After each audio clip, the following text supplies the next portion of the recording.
오늘은 마지막 말씀은 예수 그리스도. 제목이 조금 그래요. 익숙치 않습니다. 마지막 말씀은 예수 그리스도. 이 히브리서 1장에서 4절의 핵심 주제가 예수님은 하나님이 말씀하신 마지막 그 말씀이시다. 이게 히브리서 1장 1절에서 4절의 핵심 메시지요, 주제입니다. 이제 금요철야 때 히브리서를 가지고 1세기 우리 기독교인들 가운데 예수님을 믿는 믿음 때문에 핍박당하고 고난당했던 히브리서 그 성도들을 격려하고 위로하고 그 수많은 환난과 핍박 속에서도 믿음을 어떻게 하면 우리는 굳게 지켜갈 수 있을지, 그래서 성도들의 믿음을 북돋았던 성도들을 응원하고 격려하고 또 치열업했던 이 히브리서를 가지고 오늘 세상을 살아가는 또 숨가쁜 인생이라고 하는 또 우리의 삶에 무거운 질고를 지고 살아가는 우리 성도들에게 이 히브리서가 위로가 되고, 또 우리가 기도할 때 우리의 기도가 불끈불끈 하나님이 주시는 힘과 능력으로 기도하는 그런 시간들이 되기를 원합니다. 아마 여러분들이 히브리서를 읽으면서 히브리서는 굉장히 교리적인 내용들이 많이 소개되고 있습니다. 그러다 보니까 히브리서가 교리에 대한 해설서인가라는 생각을 할 때가 있습니다. 맞습니다. 하지만 또 틀렸습니다. 히브리서는 단순히 교리 해설서가 아닙니다. 앞에도 말씀드렸다시피 1세기 핍박받던 성도들, 그래서 믿음이 흔들리고 있는 성도들에게 보내진 따뜻한 위로가 담겨있는 목회적 편지가 이 히브리서입니다. 히브리서의 저자는 구체적으로 정확하게 누구인지를 지목할 수가 없습니다. 그래서 다수의 또 사도들에 의해서 또 쓰여진 편지다. 그래서 공동서신으로 불리기도 하는데요. 초대교회 성도들이 예수님을 믿는다는 이유로 손해를 감당해야 했고, 또 관계에서 실은 예수님을 믿으면 유대인이라고 하는 그 유다 종교에서 공동체에서 쫓김을 당하기도 했습니다. 요한복음에 보면 그 38년 된 태어나면서부터 앞을 보지 못하는 소경이 예수님 때문에 실로암 못에 가게 돼서 눈을 뜨잖아요. 그가 예수님이 행하신 일을 사람들한테 알리니까 나중에는 유다 공동체에서 쫓겨남을 당하게 됩니다. 예수님을 믿는다는 이유 때문에 관계에서도 압박을 받고 거부를 당했습니다. 때로는 두려움과 또 피로 속에서 예수님을 이렇게 믿어야 되나 뒤로 물러나고 싶은 유혹도 있었죠. 성도들을 가만히 보면 겉으로는 믿음 생활 잘하고 있는 것 같지만 속으로는 지치고 눌러 있는 것이 1세기 기독교인들의 현실이었습니다. 그래서 바로 그때 이 히브리서는 이 지쳐있는 흔들리는 성도들을 향해서 예수 그리스도를 바라보라, 예수님을 바라보자 라고 도전하고 권면하는 그런 목회적 편지가 되겠습니다. 그래서 히브리서의 메시지는 분명합니다. 예수님은 선지자보다 크시고 천사보다 높고 모세보다 영광스러우시며 모든 제사를 완성하신 참된 제사장이시다. 여러분, 이게 히브리서에서 계속 나오는 말입니다. 우리는 지금 선뜻 이게 무슨 말이야 싶죠? 여러분, 유대인들의 문화, 유대인들의 기준에서 하나님의 말씀을 대언하는 사람은 선지자였습니다. 그래서 유대인들은 선지자를 굉장히 존중하는 문화가 있었습니다. 그런데 예수님은 어떤 분이냐? 선지자보다 크신 분이랍니다. 또 예수님은 어떤 분이냐? 예수님은 모세보다 더 영광스러우시다. 유대인들에게 아브라함, 모세는 거의 최상급입니다. 그런데 그 모세보다 영광스러우시다. 그리고 예수님은 이스라엘 사람들이 그토록 소중하게 여기는 제사들, 그 제사를 한 번에 완성하신 참된 제사장이시다. 그러니까 유대인들이 최고라고 여기는 그 최고이신 분이 예수님이시다. 그래서 예수님은 모든 것에서 모든 것 되시는 분. 그래서 예수님 하나로 모든 게 끝난다. 지금 이 이야기를 히브리서 기자가 핍박당하는 성도들한테 이야기를 하고 있는 겁니다. 그래서 고난당하는 성도들에게 버텨라, 힘내라고 말하지 않습니다. 예수를 바라보자. 예수님이 모든 것 되신다. 예수님 바라보자. 이 이야기를 하고 있는 것이죠. 그래서 사랑하는 여러분, 우리가 살다가 힘들죠. 숨이 턱턱 막히는 순간 우리가 다시 일어날 수 있는 힘은 문제가 해결되고 상황이 바뀌는 데 있지 않습니다. 마지막으로 붙들어야 할 말씀, 하나님이 주신 약속의 말씀, 그 말씀이 누구인지를 아는 데서 우리 믿음이 회복되고 다시 일어날 힘을 얻는 줄 믿습니다. 사실 여러분, 오늘을 살아가는 우리도 크게 다르지 않습니다. 우리는 하루를 살면서 수많은 말들을 듣습니다. 우리 학생들은 성적이 말을 걸어옵니다. 너 성적표 봐. 성적이 말을 걸어옵니다. 회사를 가면 실적이 말을 합니다. 나를 평가합니다. 통장의 잔고가 말을 합니다. 돈이 없어. 이래가지고 살겠어? 뉴스가 말을 합니다. 심지어는 사람들이 나를 평가합니다.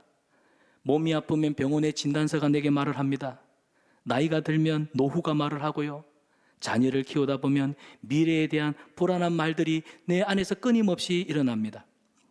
여러분, 우리는 세상을 살면서 끊임없이 경쟁하고 끊임없이 남과 비교하고 경제적인 압박과 또 불확실한 미래 속에서 우리 마음이 자주 흔들릴 때가 얼마나 많습니까? 그래서 이번 히브리서 강의는 단순히 성경 공부하는 시간이 아닙니다. 영적 고난의 시대를 살아가고 있는 우리 성산한빛교회 성도들이 히브리서를 통해서 우리 믿음을 다시 무장하는 시간이 될 줄 믿습니다. 특별히 금요철야에 이 히브리서를 함께 말씀으로 나누는 건 참 의미가 있습니다. 여러분, 이 시간 히브리서는 우리 영혼의 문제를 직면하게 할 것입니다. 우리 삶의 문제를 다시 보게 할 것이고, 우리 믿음이라는 것이 뭔가, 믿음의 본질을 다시 한번 흔들어 깨우게 될 것입니다. 여러분, 기대해도 좋습니다. 아멘 하는 자에게 복이 있나니. 기대해도 좋습니다.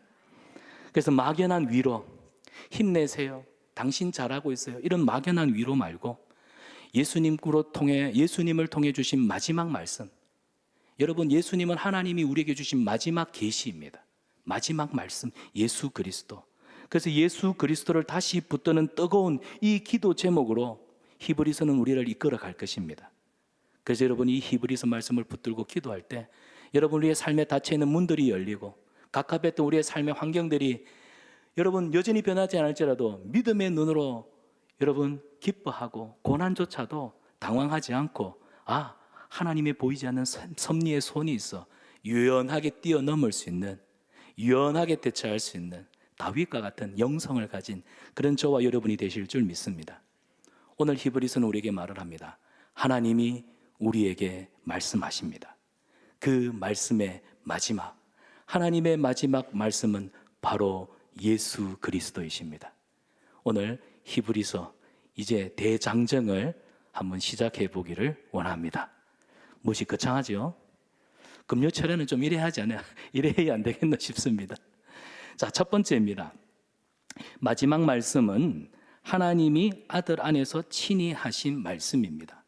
마지막 말씀, 예수님이 하나님이 우리에게 말씀하신 마지막 말씀. 그래서 이 마지막 말씀은 하나님의 아들 예수 그리스도, 예수님을 통해 주신 말씀이 하나님의 마지막 말씀입니다. 자, 1절을 보시면 이렇게 시작합니다. 1절입니다. 옛적의 선지자들을 통하여 여러 부분과 여러 모양으로 우리 조상들에게 말씀하신 하나님이. 여러분, 이 1절을 보면 하나님은 이스라엘 백성들의 그 옛적 태고적부터 선지자들을 보내어서 여러 부분과 여러 모양으로 이스라엘 유다인들의 조상들 때부터 계속해서 말씀하셨습니다. 이 말씀을 보니까 하나님은 결코 침묵하는 분이 아니시죠.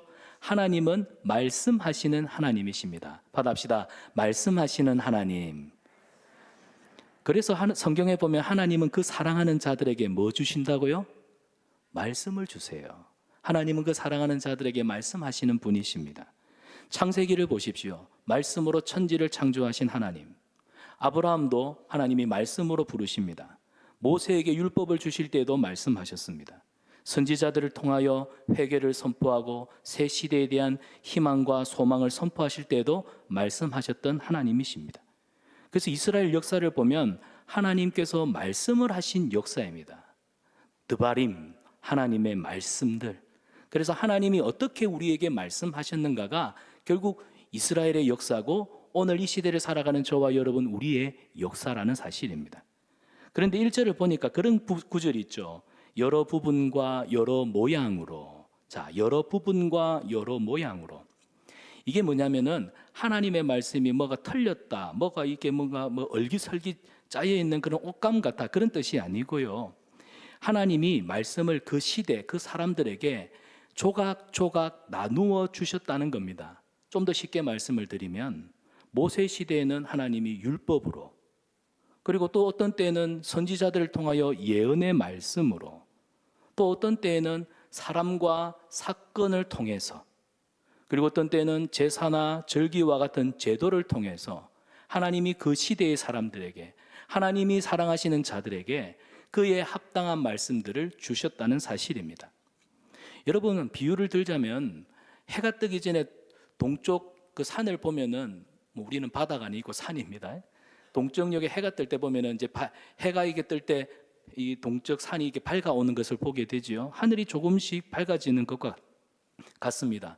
해가 탁 떠올랐을 때는 더 확실해지는데, 우리는 그 동역의 해가 뜨면서 밝아오는 것을 보면서 이제 빛이, 태양이 떠오르는구나. 하지만 한낮은 아닙니다. 구약이 바로 그런 의미입니다. 예수님이 오시기 전, 빛이신 예수님이 저 한낮의 태양처럼 떠오르시기 전에는 마치 동역에 해가 이렇게 밝아져 오는 것처럼 구약은 그림자요 희미한 빛이었다는 사실입니다. 그러니까 완성된 빛이 아니었어요. 여러 모양과 여러 부분이라는 뜻은 완성된 말씀이 아니라 예수님에 대해서 약속이었고 그림자였고 예표였다라는 겁니다. 자, 그걸 조상들에게 선지자들을 통하여 여러 모양과 여러 부분으로 말씀하신 하나님. 확실한 것은 하나님은 말씀하신다는 겁니다. 그런데 2절에 와서는 이 분위기가 1절과는 완전히 달라집니다. 이 모든 마지막 날에 아들이신 예수님을 통하여 우리에게 말씀하셨으니 라고 기록을 해요. 여기서 말하는 마지막은 단순히 세상 끝 무렵을 말하는 게 아닙니다. 하나님이 이제 마지막 답을 주셨다는 뜻입니다. 받아봅시다. 마지막 답을 주신 하나님. 그러니까 하나님께서 구약시대에 오실 예수 그리스도, 그분이 오셔서 이루실 구원의 최종적인 역사를 선지자들을 통하여 여러 제사와 절기와 예언을 통하여 끊임없이 말씀하셨습니다. 보라, 예수님이 오실 것이다. 그리고 신약에 와서 예수님이 오셨을 때 성경은 보라, 그분이 오셨도다. 그래서 오늘 성경에 말하는 것은 마지막 날에 하나님이 말씀하셨던 그의 아들 예수님을 통하여 최종적으로 우리에게 이 말씀을 확정하셨다는 겁니다. 그래서 이제 마지막 답을 주셨기 때문에 다른 말로 쉽게 풀이하면 더 이상 다른 답을 찾을 필요가 없다는 거예요. 그래서 우리는 예수님으로 이루어진 이 구원, 그래서 성경 66권을 좀 어렵게 표현하면 받아봅시다. 계시의 종결. 하나님은 자기의 뜻을 드러내시는 분입니다. 그래서 하나님이 자기 뜻을 드러내셔서 하나님은 여러 시대의 선지자들과 제사와 절기와 율법과 예언을 통해서 말씀하셨는데, 예수님을 통하여 하나님의 모든 뜻이 십자가 구원을 통하여 딱 완성이 되었죠. 그리고는 하나님의 계시가 닫히는 겁니다. 창세기에서부터 요한계시록까지 하나님의 계시의 역사가 끝이 난 거예요. 왜냐? 예수님이 오셨기 때문에. 예수님이 그 마지막 답이시기 때문에. 그래서 오늘 복음의 핵심을 보여주고 있습니다. 아들이 오셨다는 겁니다. 아들을 보내셨다는 겁니다. 누구를 위해서? 우리를 위해서. 우리를 사랑하셔서 끊임없이 말씀하셨던 그 시대 속에 말씀하셨던 하나님이 우리를 사랑하셔서 그 말씀의 키라고 할 수 있는 예수님을 보내주셨다는 거예요. 그래서 여러분, 하나님은 말씀만 하시는 분이 아니라 예수님을 통해 하나님이 어떤 분이신지를 우리에게 확실하게 보여주신 줄 믿습니다. 그래서 여러분, 예수님은 하나님을 분명하게 보여주시는 분입니다. 요한복음 1장 18절을 보면 본래 하나님을 본 사람이 없으되 아버지 품속에 있는 독생하신 하나님이 나타나셨느니라. 요한복음에서는 결국 예수님이 누구냐? 하나님이시다. 또 요한복음 14장 9절을 보면 나를 본 자는 아버지를 보았거늘. 결국 예수님을 본 사람은 하나님을 보았다는 뜻입니다. 이 말은 예수님을 모르면 하나님을 모른다는 것이죠. 여러분, 하나님께서 예수님을 보내셨다는 건 멀리서 우리를 지켜보기만 하시는 분이 아니라는 뜻입니다. 아들 예수 그리스도를 통해서 우리 가운데 우리에게 가장 가까이 다가오신 우리 하나님. 그래서 죄인을 외면치 않으십니다. 끝까지 찾으시고 품으시고 살리시는 우리 하나님. 그래서 그의 아들 독생자 예수 그리스도의 십자가 구원을 통해서 하나님이 우리를 이처럼 사랑하사 사랑이 아니고서는 설명할 수 없는 하나님의 구원의 역사를 마지막 말씀이신 예수님을 통해 이루신 줄 믿습니다. 그래서 우리는 하나님의 말씀을 통해 하나님의 사랑을 발견하게 되고 예수님을 보면 하나님을 보는 것입니다. 자, 제 이 거창한 이야기가 히브리서의 시작입니다. 서론입니다. 그러면 히브리서를 기록하는 저자들이 왜 이 거창한 이야기를 할까요? 그 당시 이 히브리서 편지를 처음 받아보는 성도들은 예수님 믿는 믿음 때문에 흔들리고 있었습니다. 그 뭐 노래도 있던데, 흔들리는 꽃들 속에서 예수님 믿는 사람들은 예수님을 믿는 믿음 때문에 마음이, 삶이 요동치고 바닥을 치고 있었다는 사실입니다. 핍박이 있었습니다. 믿음을 지키는 일 때문에 손해를 보았습니다. 신앙을 붙드는 자체가 너무너무 버겁고 무거웠습니다. 그래서 마음 한켠에서는 이 믿음을 포기할까? 적당하게 타협할까? 뒤로 물러설까? 이런 유혹들이 자주 찾아왔죠. 그때 성령님께서 그들에게 조금만 더 버텨라고 하지 않고 예수님을 봐, 예수님을 봐, 예수님이 답이야. 예수님을 믿으면 내 삶의 모든 문제, 너를 흔들리는 이 모든 유혹을 이길 수 있어. 근데 예수님을 보면 예수님의 뭐가 보이냐면 우리를 구원하시기 위해서 십자가 고난까지 참으셨던, 십자가 고난을 기꺼이 받으셨던 그 예수님, 그러나 고난 당하셨으나 그 십자가에서 영광을 얻으신 예수 그리스도. 그래서 성도들은 나만 고난당하는 게 아니구나, 나만 힘든 게 아니구나, 그러나 예수의 제자의 길은 이 십자가 고난이 있지만 이 십자가 고난 뒤에는 영광이 있고 부활이 있구나. 그러니까 이 환난과 핍박 속에서도 소망이 생기네요. 어떤 고난이 와도 적극적으로 이겨낼 수 있는 담대함이 생기는 겁니다. 그래서 공동서신 이 히브리서는 예수님을 보십시오. 사람 보면 자꾸 비교하게 되고 인생들을 바라보면 내 인은 왜 이렇게 초라하게 살아야 되는지 자기 삶을 비하하게 됩니다. 그러나 더 높이 계신 예수님을 보세요. 그러면 여러분의 인생이 결코 자기 비하로 끝나지 않을 것입니다. 얼마나 빛나는 존귀한 인생인지 예수님을 보십시오. 사랑하는 여러분, 고난 중에 마음이 낙심될 때 예수님 보시기를 바랍니다. 여러분 절대로 혼자가 아닙니다. 여러분 절대로 세상 사람들의 비참하게 보이고 비하해 보이는 그런 무지랭이 같은 인생 아닙니다.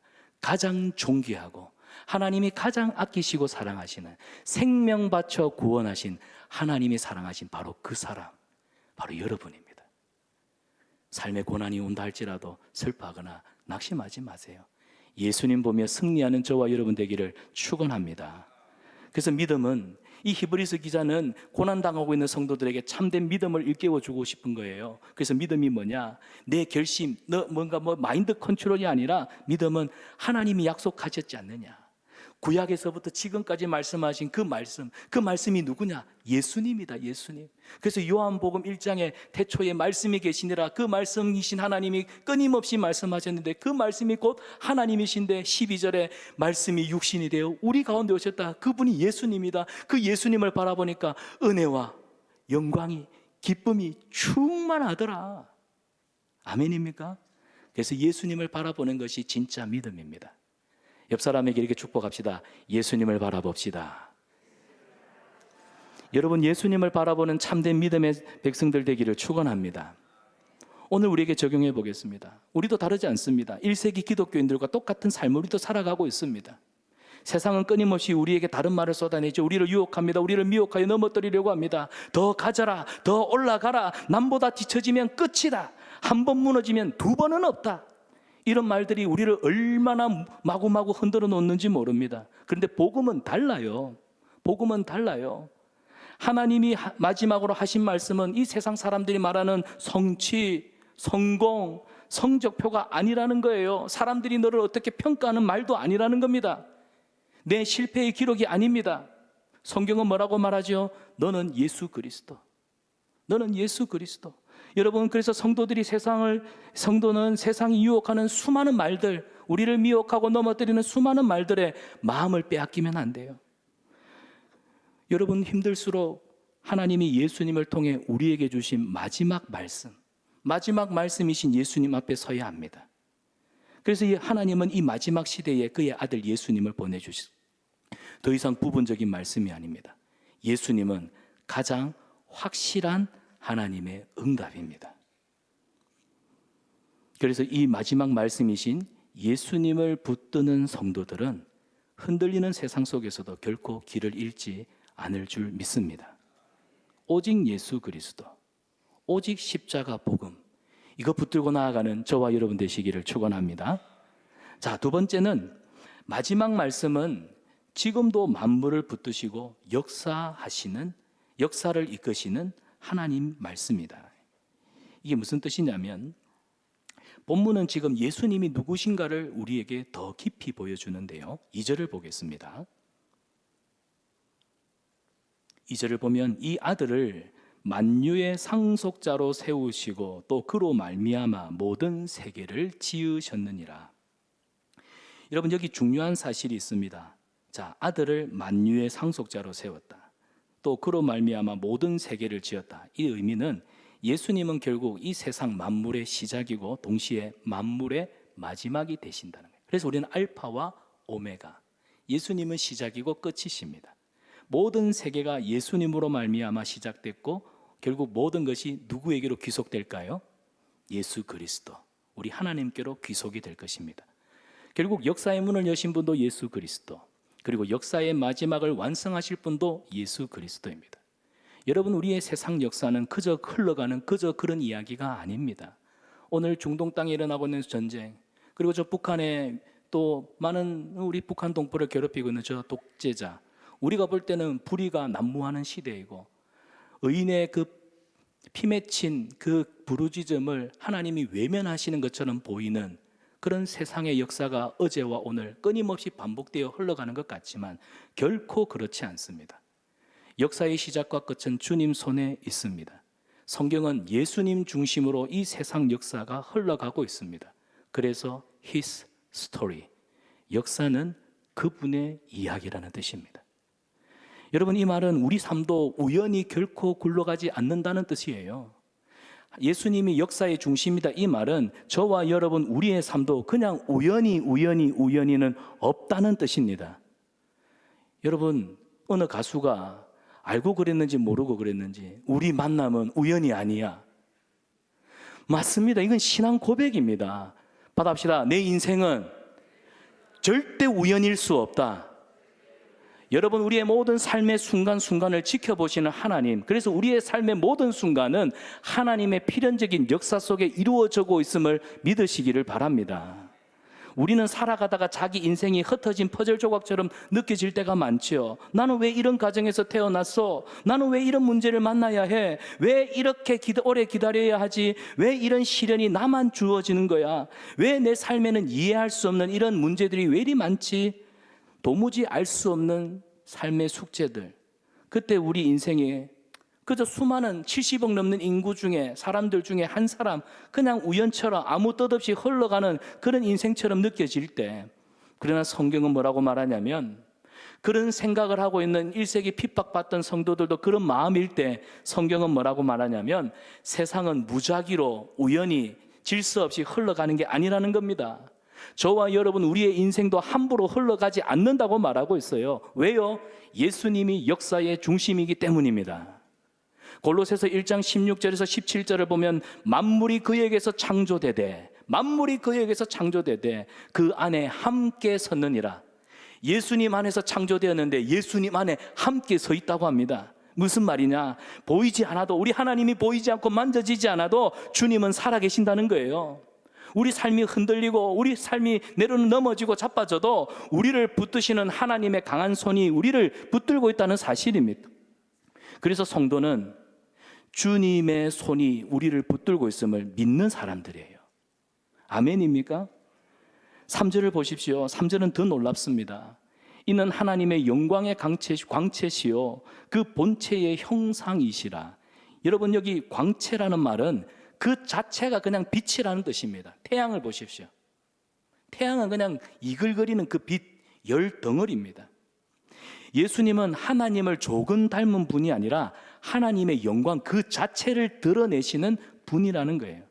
그래서 본체의 형상, 이 본체의 형상이라는 말도 하나님이 어떤 분이신지, 결국 예수님을 보면 하나님이 어떤 분이신지를 정확하게 볼 수 있다는 뜻입니다.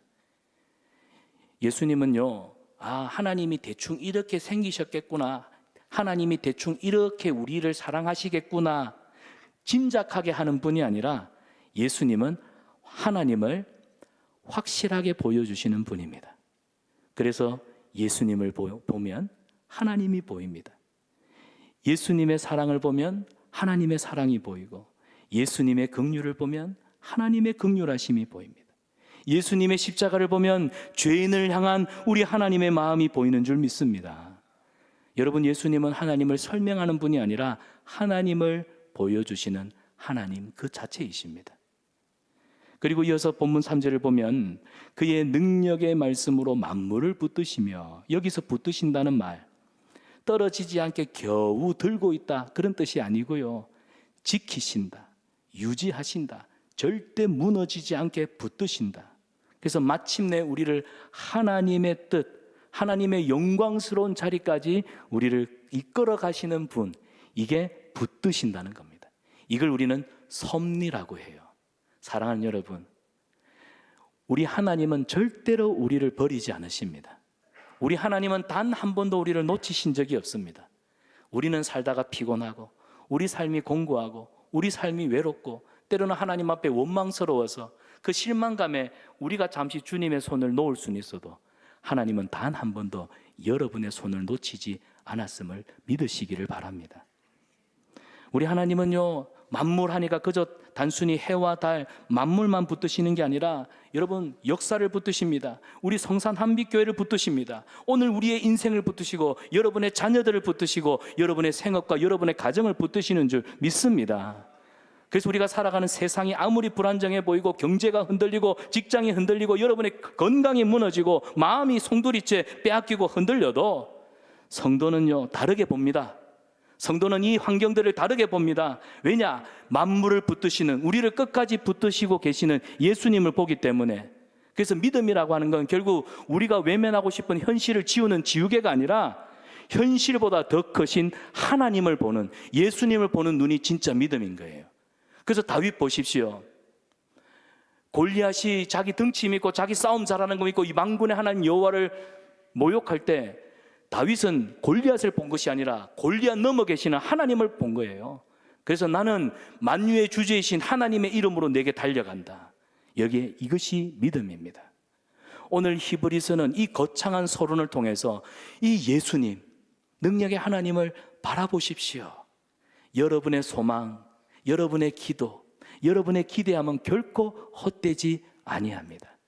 여러분, 예수님 안에서 기도하고 예수님 안에서 여러분이 기대하는 것은 결코 헛된 소망이 아닙니다. 예수님은 살아있는 진짜 우리의 산 소망 되시는 줄 믿습니다. 그래서 오늘 이 금요 철야 기도에 모인 우리 성도들에게 이 말씀이 큰 위로가 되는 겁니다. 여러분, 어떤 성도는 시험 때문에 마음이 무거워요.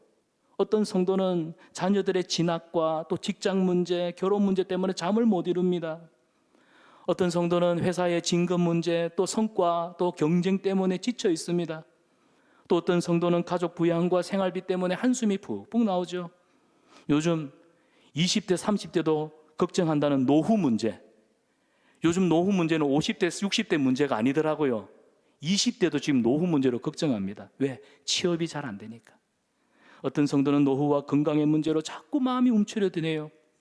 그러다 보니 우리 눈앞에 우리를 막 압도하는, 우리를 막 휘감아 버리는 파도가 보이죠. 두려워합니다. 그런데 히브리서는 그런 세상의 파도 앞에서 파도를 보지 마라, 바람과 바다를 잠잠케 하시는 예수 그리스도를 바라보라 말씀하시는 겁니다. 사랑하는 여러분, 저와 여러분, 우리의 삶이 때로는 흔들리고 요동치고 바닥치게 하는, 우리를 두렵게 하는 현실일지라도 내 삶을 결정하는 것은 결국 하나님이 주신 말씀입니다. 하나님이 주신 마지막 말씀, 바로 예수 그리스도. 우리는 상황과 현실 앞에 굴복하는 인생이 아니라 말씀이신 예수 그리스도를 통하여 승리할 인생입니다. 예수님은 우리를 잠깐 위로하시는 분이 아니라 지금도 만물을 다스리시고 통치하시면서 우리를 하나님께로 인도하시는 그 강한 팔로 우리를 붙들어 주시기 때문에, 사랑하는 여러분, 삶이 아무리 여러분을 속이고 여러분을 무너뜨린다 할지라도 낙심하지 마십시오. 주님의 팔이 여러분과 함께 하시는 줄 믿으시기를 바랍니다. 마지막 세 번째로, 마지막 말씀은 죄를 정결케 하고 우리를 하나님 앞에 세우게 하십니다. 자, 3절 후반입니다. 3절 후반절을 보시면 이제 히브리서의 심장과도 같은 말씀이 우리에게 소개되고 있습니다. 3절을 보면 죄를 정결하게 하는 일을 하시고 높은 곳에 계신 지극히 크신 이의 우편에 앉으셨느니라. 이게 누구가 하시는 일이에요? 예수님. 마지막 말씀이신 예수님. 여러분, 예수님은 말씀만 하시는, 좋은 말씀만, 교훈의 말씀만 하시는 분이 아니라 실제적으로 모든 인생이 두려워하는, 모든 인생이 이것 때문에 고통스러워하잖아요. 뭡니까? 죄 문제입니다. 예수님은 우리의 죄 문제를 실제적으로 해결하신 분입니다. 여러분, 구약에 많은 선지자들이 있었습니다. 그들은 하나님의 뜻을 전했습니다. 죄를 깨닫게 했습니다. 하나님께 돌아오라, 회개하라 외쳤습니다. 그러나 선지자들은 죄는 없애지 못했습니다. 그러나 예수님, 마지막 말씀이시고 마지막 선지자이신 예수님은 십자가에서 죄를 완벽하게 처리하셨습니다. 여러분, 이게 결정적인 차이예요. 이게 결정적인 차이입니다. 그래서 히브리서 기자는 예수님을 선지자보다 크신 분이라고 계속해서 소개하고 있다는 사실입니다. 여러분, 이 죄를 정결케 하는 일은 딱 머릿속에 뭐가 떠오릅니까? 구약시대의 제사들이 생각나죠. 구약의 모든 제사의 제도가 들어있습니다. 대표적으로 5가지 제사가 있습니다. 여러분, 구약의 제사장들은요, 늘 서 있어야만 했습니다.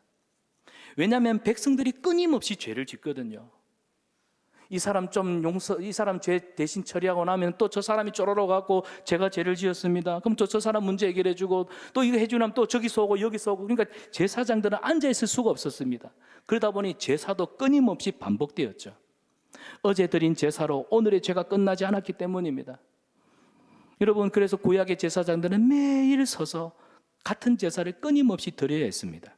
그런데요, 우리 예수님은 죄를 정결케 하시는 일을 하고 난 후에 앉으셨습니다. 예수님은 앉으셨습니다. 이게 히브리서 10장 12절에 나오는 구절이에요. 히브리서 10장 12절을 보면 오직 그리스도는 죄를 위해 영원한 제사를 단번에 드리시고 하나님 우편에 앉으셨느니라. 우리는 성경을 읽다 보면 그냥 이 구절도 그냥 쉽게 넘어가 버립니다. 그런데 앉으셨다고 하는 이 표현 너무너무 중요합니다. 이 말은 사역이 끝났다는 거예요. 우리를 그토록 괴롭혔던 창세기 3장, 이 아담과 하와가 죄를 지었던 이 죄 문제 때문에 결국 이 성경의 역사, 하나님의 구원 역사가 시작이 되지 않았습니까? 그런데 이 죄에, 우리를 지긋지긋하게 괴롭히던 이 죄의 문제가 예수님한테서 단번에 끝나버렸어요. 그래서 예수님이 앉으셨다고 말합니다. 완전하게, 결정적으로. 여러분, 구약의 제사는 반복되었지만 예수님의 십자가가 가장 완전한 줄 믿습니다. 그래서 성도를 힘들게 하는 문제는 결국 죄입니다. 우리를 힘들게 하는 것은 결국 죄예요. 죄책감입니다. 물론 밖에서 몰아닥치는 외부의 고난, 시련도 있지만 사실 내 마음을 무너뜨리는, 나를 무너뜨리는, 너는 죄인이야, 넌 나쁜 놈이야, 넌 해도 안 돼. 제가 늘 농담처럼 하지만 IBM, 너는 뭘 해도 이미 베린 몸이야. 이 죄책감, 이 죄의 정죄감. 그러다 보니까 사람은요, 나는 그렇지 않아, 난 불의한 사람이 아니야, 나는 의로운 사람인데, 그러다 보니까 십자가에서 죄를 해결해 주신 예수님을 의지해야 되는데, 사람은요 자꾸 자기의 죄책감 때문에 스스로 자기의 옳음을 증명하려고 노력한다는 겁니다. 그래서 뭔가 더 잘해야 안심이 되고, 성공해야 불안이 줄어들고, 더 많이 모으고 쌓아야 안전할 것 같은, 이게 모든 인생이 지난 수천 년의 역사 속에 반복해온 일이라는 거예요. 여러분, 이게 인본주의적인 신앙생활입니다. 이게 기복신앙입니다.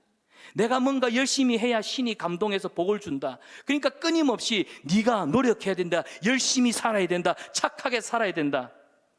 성경은 우리의 도덕적 선을 요구하지 않습니다.